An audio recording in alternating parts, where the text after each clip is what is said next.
ലഹരിക്കെതിരെ നാദാപുരത്തിന്റെ കരുതൽ എന്ന സന്ദേശവുമായി UAE KMCC മണ്ഡലം കമ്മിറ്റി ആരംഭിക്കുന്ന ലഹരി വിരുദ്ധ ക്യാമ്പയിന് നാളെ തിരുവമ്പറമ്പ് ലൂളി ഗ്രൗണ്ടിൽ നടക്കുന്ന മെഗാ ഇഫ്താർ സംഗമത്തോടെ തുടക്കമാകുമെന്ന് ഭാരവാഹികൾ കലാച്ചിയിൽ വാർത്താ സമ്മേളനത്തിൽ അറിയിച്ചു.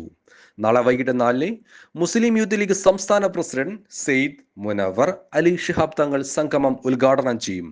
സമി ശ്രീമദ് ആത്മദാസ് യാമി, ഫാദർ വിൽസൺ മുട്ടത്തുകുന്നേൽ എന്നിവർ മുഖ്യാതിഥികളായെത്തും. സാമൂഹിക സാംസ്കാരിക രാഷ്ട്രീയ മേഖലയിലെ പ്രമുഖർ പങ്കെടുക്കും. വാർത്താ സമ്മേളനത്തിൽ മുസ്ലിം ലീഗ് ജില്ലാ ട്രഷറർ സൂപ്പി നരിക്കാട്ടിരി, സ്വാഗത് സംഘം ചെയർമാൻ KP മുഹമ്മദ്, ഭാരവാഹികളായ Sali Muhammad Puthussery, TK Abbas, Riyas Luli, Sufaid Iringannur, CP Ashraf, Muhammad Edachery, MK Ashraf എന്നിവർ പങ്കെടുത്തു. UAE നാദാപുരം മണ്ഡലം KMCC കോർഡിനേഷൻ കമ്മിറ്റി ഒരു വലിയ ദൗത്യത്തിന് ഇറങ്ങിപ്പുറപ്പെട്ടിട്ടുള്ളത്. ഒരുപക്ഷെ കേരളത്തിൽ തന്നെ ഏറ്റവും വലിയ ഒരു വിളംബര സംഗമമാണ് ഈ വരുന്ന 18-ാം തീയതി ചൊവ്വാഴ്ച തിരുവമ്പറമ്പിലെ ലൂളി ഗ്രൗണ്ടിൽ ഇഫ്താർ മീറ്റോടുകൂടി സംഘടിപ്പിക്കുന്നത്. 10,000-കണക്കിന് ആളുകളെയാണ് ഞങ്ങൾ ഈ ഇഫ്താർ മീറ്റിലേക്ക് പ്രതീക്ഷിക്കുന്നത്. കേരളത്തിലെ പ്രമുഖരായിട്ടുള്ള മത, രാഷ്ട്രീയ, സാംസ്കാരിക നേതാക്കന്മാരൊക്കെ അവിടെ പങ്കെടുക്കുന്നുണ്ട്.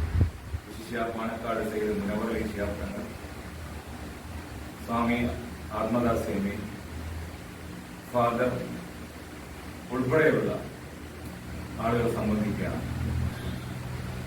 ഞങ്ങൾക്ക് കേവലം ഒരു ഇഫ്താർ നടത്തി അവിടെ പിരിയുക എന്നല്ല ഞങ്ങൾ ഇതിനെ കൊണ്ട് ഉദ്ദേശിക്കുന്നത്.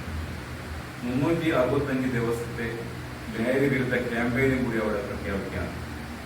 അതിലൊട്ടനവധി കാര്യങ്ങൾ ഈ മേഖലയിൽ പ്രവർത്തിക്കുന്ന പോലീസ് ഉദ്യോഗസ്ഥരുമായിട്ടും എക്സൈസുമായിട്ടും നാർക്കോട്ടിക് ഡിപ്പാർട്ട്മെന്റുമായിട്ടും ഒക്കെ ചർച്ച നടത്തി ഫലവത്തായിട്ടുള്ള ഒരുപാട് കാര്യങ്ങൾ കോർത്തിണക്കിക്കൊണ്ടാണ് ഈ 365 ദിവസത്തെ ക്യാമ്പയിൻ നമ്മൾ അതിന്റെ പ്രഖ്യാപനം അവിടെ നടത്തുന്നത്.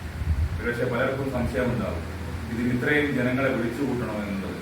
ഒരു വലിയ മാസിനെ വിളിച്ചുകൂട്ടുന്നതോടുകൂടി അതിന്റെ വിളംബരം, അതിന്റെ പ്രഖ്യാപനം എല്ലാ തുറകളിലേക്കും എത്തുന്നുള്ള ഒരു ഉദ്ദേശത്തോടുകൂടിയാണ് ഈ വലിയ 10,000-ഓളം വരുന്ന ആളുകളെ ലൂളി ഗ്രൗണ്ടിൽ ഇഫ്താറിന് വേണ്ടി അവിടെ എത്തിച്ചു ചേർക്കുന്നത്. ആ പദ്ധതിയിൽ UP സ്കൂൾ തലം മുതൽ അവയർനെസ് ക്ലാസുകളും അതുപോലെ തന്നെ വാർഡ് അടിസ്ഥാനത്തിൽ നമ്മുടെ നിയോജകമണ്ഡലത്തിലെ മുഴുവൻ ഗ്രാമപഞ്ചായത്ത് പ്രസിഡന്റുമാരെയും വാർഡ് മെമ്പർമാരെയും ഉൾപ്പെടുത്തി ഭാവിയിൽ ഒരു മീറ്റിംഗ് വിളിച്ചു ചേർത്ത് ക്ലസ്റ്ററായിട്ട് യൂണിറ്റുകൾ തയ്യാറാക്കി പോലീസിനെയും എക്സൈസിനെയും സഹായിക്കുന്ന രീതിയിൽ ഒരു ഇൻഫർമേറ്റീവ് സ്ക്വാഡ് തന്നെ ഉണ്ടാക്കി എന്ന് തുടങ്ങി. ബാക്കി അവിടെ കൂടുതലായിട്ട് കാര്യങ്ങൾ മറ്റന്നാൾ നടക്കുന്ന ഇഫ്താർ സംഗമത്തിൽ അവിടെ നമ്മൾ അനൗൺസ് ചെയ്യും. തുടങ്ങിയിട്ടുള്ള ഒരുപാട് പ്രവർത്തന പദ്ധതികൾ ഇതുമായിട്ട് അറേഞ്ച് ചെയ്തിട്ടുണ്ട്. അപ്പം ഓരോ വ്യക്തികളും ഇതിൽ ഭാഗമാകുക എന്നുള്ളത് അവരുടെ കടമയാണ്. ഇന്നത്തെ സിറ്റുവേഷൻ നമുക്കറിയാം. ഒരാൾ കൂടി 5 ആളെ കൊല്ലുന്ന ഉമ്മയെയും ഉപ്പയും അടക്കം ആളുകളെ പൊട്ടി പുളർന്ന രീതിയിൽ അടിച്ചു കൊല്ലുകയാണ്. അതുപോലെ തന്നെ 5 ആൾ കൂടിയിട്ട് ഒരു സഹപ്രവർത്തകനെ സഹപാഠിയെ അടിച്ചു കൊല്ലുന്ന സ്ഥിതിവിശേഷം. ഇതിലും വലിയ ഒരു ഭയാനവസ്ഥ ഇനി വരാനില്ല. കഴിഞ്ഞ ദിവസം നിങ്ങളൊക്കെ കണ്ടിട്ടുണ്ടാവും, ഒരു TV ചാനലിൽ ഒരു അമ്മ വന്ന് പറയുന്നത്, എൻ്റെ മകനെ ഭയപ്പെട്ടിട്ട് ഞാൻ വീട്ടിൽ താമസിക്കില്ല, കുടുംബ വീട്ടിലാണ് പോയി താമസിക്കില്ല എന്ന് പറഞ്ഞ സാഹചര്യം. മകൻ അമ്മയായിട്ട് ഉമ്മയായിട്ട് കാണാൻ പറ്റാത്ത ഒരു സാഹചര്യത്തിലേക്ക് കടന്നിരിക്കുക. ഇതിലൊക്കെ പശ്ചാത്തലത്തിലാണ് നമ്മുടെ നേതാക്കന്മാരൊക്കെ കൂടി ആലോചിച്ച് ഇത്തരത്തിലുള്ള ഒരു വലിയ പരിപാടി സംഘടിപ്പിക്കുന്നത്. നമ്മുടെ മാധ്യമ പ്രവർത്തകർ എന്ന നിലയ്ക്ക് നിങ്ങൾ ഇതിൻ്റെ ഭാഗമാക്കി മാറണം.